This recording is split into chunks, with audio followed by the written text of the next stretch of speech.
Well, I thought that was a wonderful way to introduce my next guests, because that was Moss, and the track was called Emily.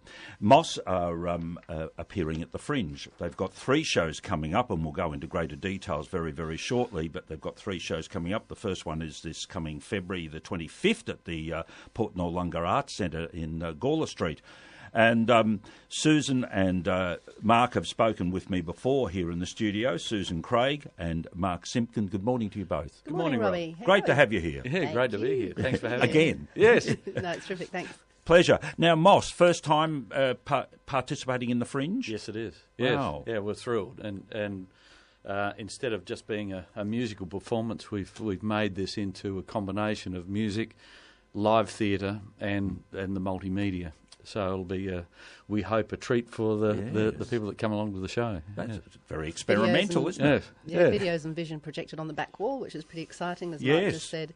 We've also got theatre that will be performing small scenes in between our songs, so it's not a musical per se, but it is a concert, a music concert, and in between some of the songs we've actually got theatre, which helps to underpin what we're all about, and that is, Moss, we tend to write about stuff. And in fact, Emily, that song that we just heard, was written about Emily Davidson, who was one of the suffragettes back in the early part of the century. She was the lady who threw herself in front of the king's horse. Yes, yes, at Ascot.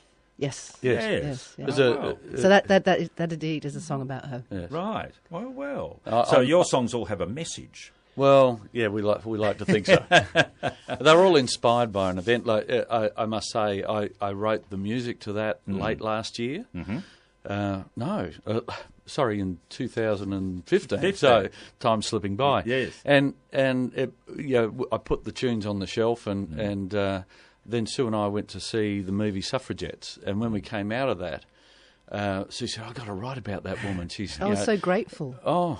The things I have today are a direct result of people like Emily Davidson, Emily Pankhurst, and lots of other women along the way. Yes. And indeed, one of our sketches reflect the changing times of women's rights in the last century. So it's very interesting. Yes.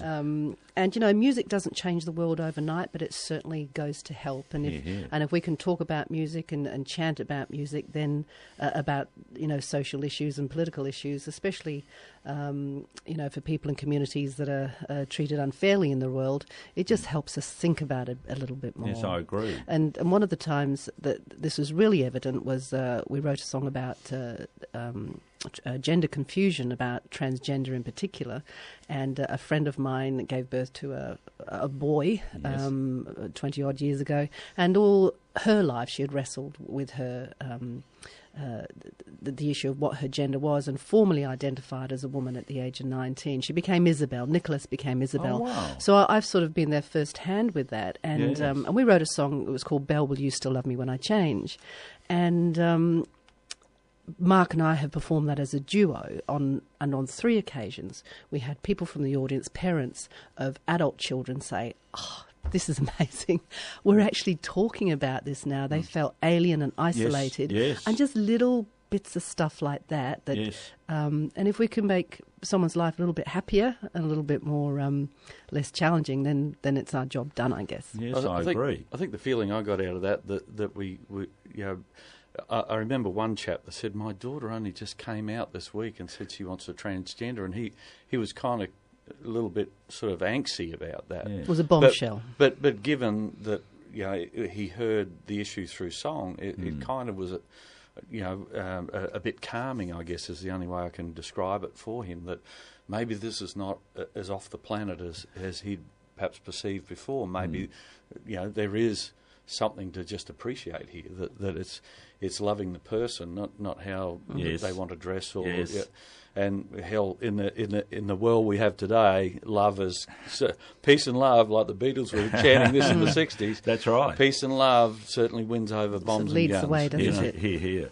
Yeah. And Susan, you talked before about your Fringe show and Face the Music, that's the name of the show, and the fact that it's not just music, that you've got actors. You've got 4 actors, in fact, who'll be on stage. That's right. We've got 3 fantastic female actors and 1 male actor who they'll be like an ensemble. They'll be popping in and out doing fast costume changes, and we've been rehearsing for them for quite some time now. Yes. And the terrific thing about what we're doing is the Port Noarlunga Arts Centre, that's where we kick off our show, Face the Music. Yes. And there isn't a lot of this stuff happening down south. You know, if you're living in Gawler or Dinga, or, you know, there isn't a lot to see other than maybe, you know, certainly a lot of fantastic cover bands out there, but not a lot of original work. And when you lace that with theatre and this multimedia, it's just a terrific opportunity for anybody living south of Adelaide to see something that they're not going to see a lot of, and it sure beats the hell of going all the way into town and wrestling for a park. Well, that's true. And the Port Noarlunga Arts Centre, I haven't been there, but my understanding is it's a lovely hall and it's beautiful. Great facilities. Well, Rob, I grew up in that area. My parents moved us down there in 1959, I think it was. So I grew up in the south, and I went away and I've come back. Yes. And I remember that institute. It was the old Port Noarlunga Institute, and the old traditional institute stage.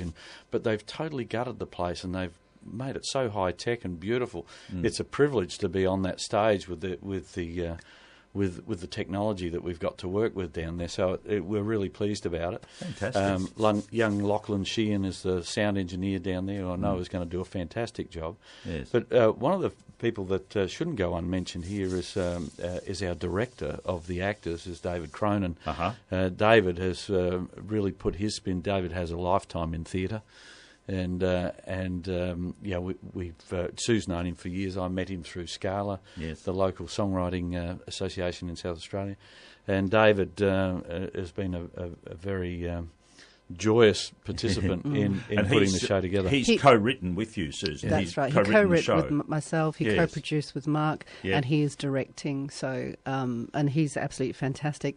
But it's going to be quite a show, because not only do we have the theatre and the music and blah blah blah, but we've also got probably the best Thai food in town, a Thai restaurant down south called Ampika's Kitchen. They're going to come along, and they'll be there with beer, wine, and bubbles and food from 7 o'clock. We actually kick off the show at 8. So we're on from 8 for about 90 minutes. Yes. But as you know, there'll be tickets available at the door, or tickets available through Fringe Ticks. And so when people arrive, like I said, there's food, there's beer, wine and bubbles. Yes. And during the show and also after the show. And I'd just like to get across too that whilst we write about topics that are either current or topics that should be, revisited, although they're serious, when we perform them, they're wrapped in a really amazing driving rock beat and wicked guitar riffs. and we have this sound. And if I can say to all those people out there, and I did some little bit of research just recently, and there are a lot of tribute bands as part of the Fringe. Indeed, about 35% of bands in the Fringe are tribute bands. So there's obvious, and they're of music from our era, sort of 60s, 70s, 80s. Yes. And so obviously there's an enormous want for this amongst our community. And we believe that our music, because, we've grown up in that era, we were part of the 70s and all of that, and we lived it and breathed it. So it's only been natural and organic that musically, and indeed with Mark, it's going to reflect that sound. And so if you can just imagine listening to a song and saying, I remember that song, but I've never heard it before.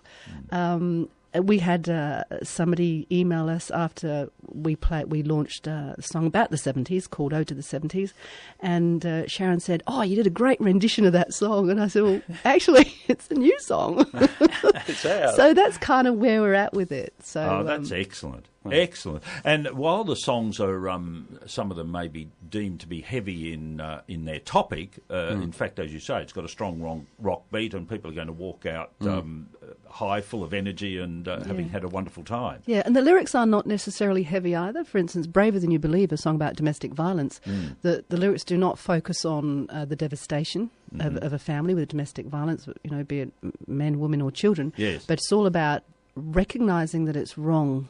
Yes. And you're braver than you believe. So, you're not going to walk away, slashing your wrists, I can guarantee you. You're actually going to be kicking your heels. It's metaphorically, we want them dancing on the table. Yeah, exactly. From an OH&S point of view, we don't want them dancing on the table, but we'd love to see it. But we like to think we make people think, and we like to make people dance. Yes, exactly. It's 25 minutes past 11, and my guests in the studio are Mark Simpkin, who's the principal musical composer and lead guitarist with Moss, and Suzie Craig, who's the writes the lyrics and is the lead singer. But as well as that, Mark and Susan, there's 3 other people in the band. Yes, absolutely. We wouldn't be Moss without them. No. So Clive Pollard on keyboard? Yes, and Clive has had a hand in all the songs on the first CD except Bell. Yep. Clive continues to be a very important component of some of those. If I get stuck with a bridge, I just flick him what I've got. I'd say, Clive, can you figure out a bridge for me? Yes. So Clive is very important there.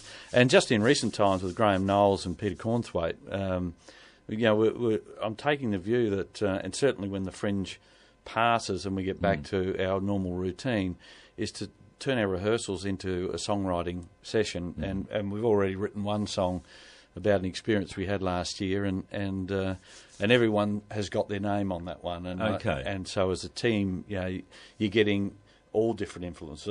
My influences, I can almost trace them back, yes. of the artists and the bands and the sounds that really floated my boat. Yes. But we got Graham Knowles is only recently out from Scotland, so he's got a world of experience from over there. He's the bass guitarist. Yes, yes.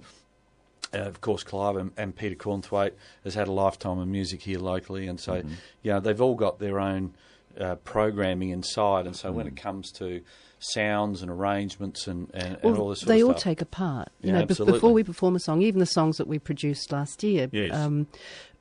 Even since then, we've all the new musicians of Moss have taken them. We've kind of pulled them apart, given them spit and polish, and kind of reinvented them a little bit in terms of performance. So and so that's pretty wicked. And I think at our age, there's about 200 years' experience between a lot of us, isn't there? Yes. Now you had a song that was nominated last year. Oh yes. Yeah. Tell us about that. There you go. Oh, okay. I'll jump in. Yeah. The song "You're Braver Than You Believe." We entered in the Australian Songwriters Association songwriting contest, and we got out of 800 entrants, we got into the top 30. Well done. Which was we're very pleased about that for the first time in. Yes. And so Sue and I went to the awards night over in Sydney, and we had a great night, met some interesting people. Yes. And what's interesting is the age group of most of the writers over there are boomers like us. Uh-huh. And it's almost like a lifetime of experiences now sort of pouring through all these songwriters. And they're writing some terrific stuff. And it was a privilege to be at the table with all these people and learn about their lives. Some have been pop stars that are no longer, and they have music schools, and they there's such a wide variety of personalities to talk to over there. So we were very pleased to get in the top 30, and who knows that's terrific. What we do this year. I've got the poster of Moss in my hand. And it's a fantastic poster because it shows the 5 members of the band waist deep in water. Susan said people were looking at them curiously when you all waded in with your instruments. Surprise. To have the photograph taken. But it's a great poster, and it's called Daring to Wade in Deep Water. So it's most appropriate, and it's a super picture. You're appearing at the Adelaide Fringe, as we said. And Face the Music is the name of the concert. The first one is this coming Saturday, February the 25th at the Port Noarlunga Arts Centre, which we've talked about. And then you're doing 2 more in March the 8th and March the 12th at the Wheatsheaf Hotel, which has a very strong music reputation in Themerton. Yes, it does. Yeah. We played a couple of times at the Wheatsheaf last year. Yes. And we teed up to do the 2 shows at the Wheatsheaf, and then they were inducted in the South Australian Music Hall of Fame for their contribution to original live music. And it's a great venue. What a tremendous... them and the Gov, and our history with the Gov goes long and deep. And because we launched our CD at the Gov, and now performing in the Fringe at the Wheatsheaf, and so both of those hotels got taken to the Hall of Fame, and so it's great to be at one of them. A nice marriage. Yes, it is nice. And, absolutely. And the people that go to the Wheat Chief tend to be the people that certainly enjoy or welcome the opportunity to hear something new and different and fresh. Yep. Yeah. Yep. So we love those audiences because they come there with that disposition. Excellent. Now we're going to play another track of music. Says I.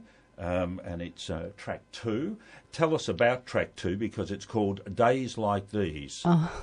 If there's a song on this album, that reflects my life, that would be it. Aha. Days Like These, yeah. Right. And it's all about, you can go along life and everything's fabulous and things are chugging along and all of a sudden you're hit with a whammy and you think, man, nobody told me about this. Nobody prepared me. And it's those chinks in your armour, and when you get to my age, and indeed most people our age, we all have chinks in our armour. Yes. And the important thing is to learn from that.